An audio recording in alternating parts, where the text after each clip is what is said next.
Hi friends, welcome to my channel. Today special రవ్వ లడ్డు. కావాల్సినవి జీడిపప్పు, బాదం, కిస్మిస్ చిన్న చిన్న ముక్కలుగా చేసుకొని, పచ్చి కొబ్బరిని కూడా తురుముకొని, ఒక కడాయిలో కొంచెం నెయ్యి యాడ్ చేసుకొని, ఆ మూడింటిని వేసి ఎర్రగా వేపి పక్కకు పెట్టుకోవాలి.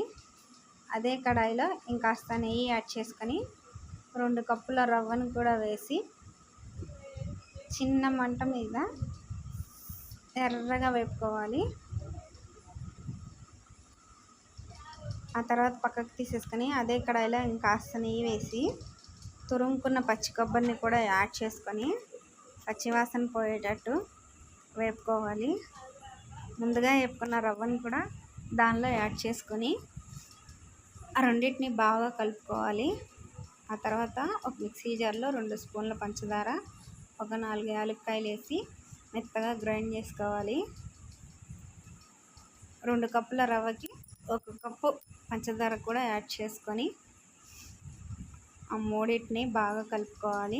స్టవ్ ఆఫ్ చేసేసి మనం ముందుగా కాచుకున్న పాలను కొంచెం కొంచెంగా యాడ్ చేసుకొని కలుపుకుంటూ ఉండాలి. దగ్గర పడిన దాకా పాలని యాడ్ చేస్తూ కలుపుకోవాలి. ఇంకాస్త పాలను కూడా యాడ్ చేసుకొని కలుపుకోవాలి. బాగా కలిసాక ముందుగా గ్రైండ్ చేసుకున్న పంచదార, యాలక్కాయ పొడిని కూడా అందులో యాడ్ చేసుకొని బాగా కలిపి డ్రై ఫ్రూట్స్ని కూడా యాడ్ చేసేసుకొని మొత్తాన్ని ఒకసారి బాగా కలిపేసుకొని పక్కకు పెట్టుకొని చేతికి కొంచెం నెయ్యి రాసుకొని చిన్న చిన్న ఉండల్లాగా చుట్టుకొని పెట్టుకోవాలి. అంతే ఫ్రెండ్స్, రవ్వ లడ్డు రెడీ.